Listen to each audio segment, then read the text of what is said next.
और अगर हमने इंग्लैंड को चैलेंज करना है और अपने आप को ये चांस देना है कि हम वर्ल्ड टेस्ट चैम्पियनशिप में क्वालिफाई करें, तो हमें रिज़ल्ट ओरिएंटेड पिच बनाना है। अब या वो ग्रीन हो सकता है या वो स्पिन पिच हो सकता है, और ये दोनों पिच बन सकते हैं पाकिस्तान में। अगर लेकिन हम पता नहीं इस पिच के साथ क्या करते हैं, ऐसा क्या दम करते हैं कि उसके ऊपर जो कुछ होना होता है वो सब बंद हो जाता है।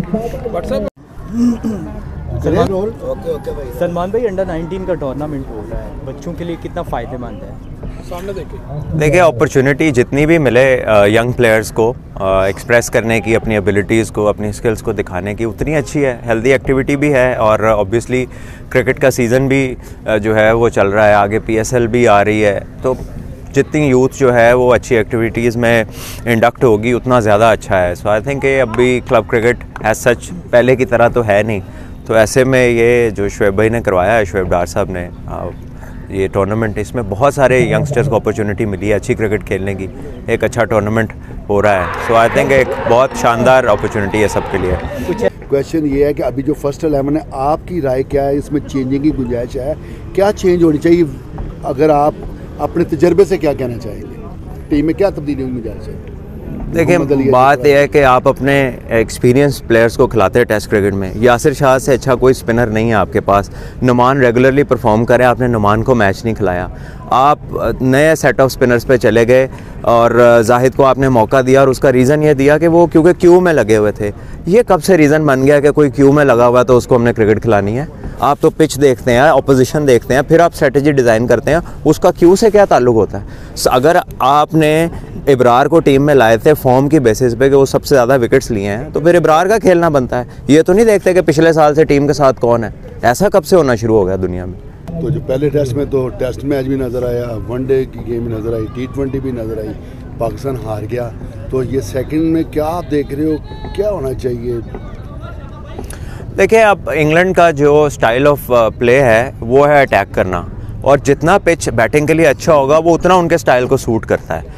और रिवर्स स्विंग में भी उनकी जो बॉलिंग है वो टेस्ट क्रिकेट में हमसे बहुत ज़्यादा एक्सपीरियंस्ड है। हमारे लड़के फर्स्ट क्लास क्रिकेट का एक पूरा सीज़न भी कोई नहीं खेला हुआ। हमारे तमाम लड़कों के फर्स्ट क्लास के मैच मिला लें तो मेरे ख्याल 25 मैच नहीं बनते।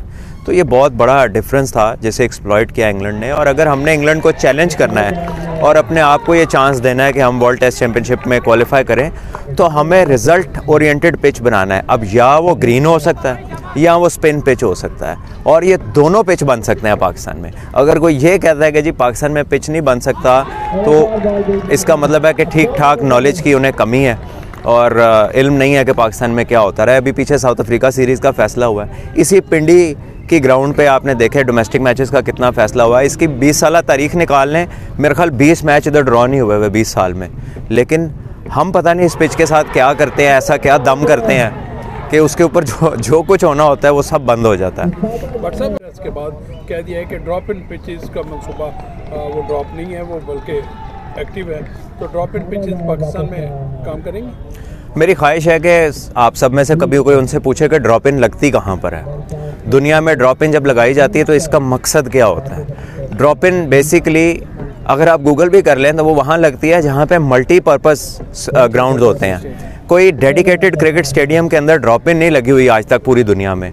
और अगर ड्रॉप इन से सक्सेस मशरूत होता तो इंडिया में तो एक भी ड्रॉप इन नहीं है। वो ऑस्ट्रेलिया में पिछले 2 टूर जीत आए हैं। इंग्लैंड की एशेज़ होती है, वो सबसे ज़्यादा रिसर्च करने वाली कौम है। अगर ड्रॉप इन से फ़र्क पड़ता होता, उनको तो माली कमी भी नहीं है, वो भी ड्रॉप इन लगा लेते।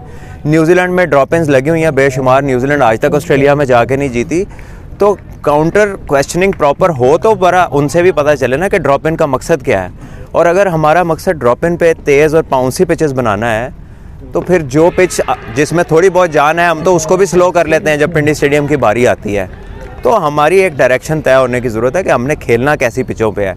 आया इंडिया की तरह स्पिन विकेटें बनानी है, वो जीतते हैं स्पिन बना के। इंग्लैंड की तरह सीमिंग विकेटें बनानी है, वो तो दोनों बन सकती हैं। बतौर मैदान में उतरा जाए, ये तो वो खुद डिसाइड करेंगे कि उन्होंने कौन सी स्ट्रैटेजी करनी है। उनकी प्लेइंग जो 11 है वो क्या है, और पिच देख के प्लेइंग अपने रिसोर्सेज देख के आप डिसाइड करते हैं। और ये प्री डिसाइडेड चीज़ें होती हैं, ये टेस्ट मैच से 2 दिन पहले नहीं डिसाइड होती कि आप क्या करेंगे। ये भी है कि पिचेस को हम सारा दोष देते हैं। बात यह है कि इंग्लैंड का प्लेइंग पैटर्न ये है, और ये कोई छुपा हुआ सीक्रेट नहीं है, ये 2015 के बाद से उन्होंने ये स्ट्रैटेजी डिज़ाइन कर ली थी। वाइट बॉल में उन्हें सक्सेस मिली, वर्ल्ड कप जीते 50 ओवर का, अब T20 भी जीत गए हैं और उन्होंने वही स्ट्रैटेजी को इम्प्लीमेंट कर दिया इधर। लेकिन ये स्ट्रैटेजी बहुत ज़्यादा स्पिनिंग पिच पे और बहुत ज़्यादा मूवमेंट वाली पिच पे अप्लाई नहीं हो सकती। तो आपको चाहिए था वो पिच बनाते जिस पे इंग्लैंड की स्ट्रेंथ ना चलती। यही इंग्लैंड की टीम जब ऑस्ट्रेलिया जाएगी एशेज़ खेलने, और गई भी थी, ये अपनी स्ट्रैटेजी से नहीं खेल सकते वहाँ पे।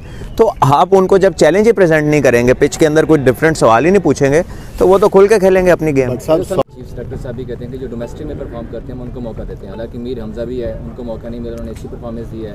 इस तरह से आबाज थी, उन्होंने भी अच्छी परफॉर्मेंस दी और हारिस इंजर्ड होकर बाहर है कि उन्होंने डोमेस्टिक भी नहीं खेली है। तो इसको आप किस तरह देखते हैं कि डोमेस्टिक खेले बगैर भी आप?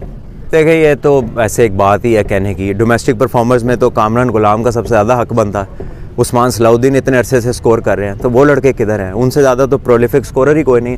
और वो जो स्कोर करते रहे हैं, उनकी तो टीम है, कामरान गुलाम तो चैम्पियन टीम का हाईएस्ट स्कोरर है, तो उसको तो मौका नहीं मिला। और जो आपके टॉप विकेट टेकर है वो भी ला के आपने बाहर ही बिठाया, खिलाया तो आपने 24 विकेटों वाले को या 20 विकेटों वाले को है। तो ऐसा हरगिज़ नहीं है कि परफॉर्मेंस की बात है, और परफॉर्मेंस का एक्सपोजर ये नहीं है कि वो सिर्फ टेस्ट में आए। अगर कोई डोमेस्टिक में लड़के परफॉर्म करते हैं तो आपके 3 से 4 ए टीम के टूर होने चाहिए, ताकि वो एक्सपोजर भी मिले और वो इंटरनेशनली कंडीशंस के में खेल के तैयार हों। 2 साल हो गए हैं, आपका कोई ए टीम का टूर नहीं हुआ। अंडर 19 आपने PGL कराई T20 की, उसके बाद बांग्लादेश से आप हार गए सीरीज़, क्योंकि आपका इंटरेस्ट ही छोटे फॉर्मेट में है। जब तक आप फर्स्ट क्लास क्रिकेट के साथ सीरियस नहीं होंगे तो आपको मुश्किलात होंगी बड़े फॉर्मेट्स के अंदर। Thank you.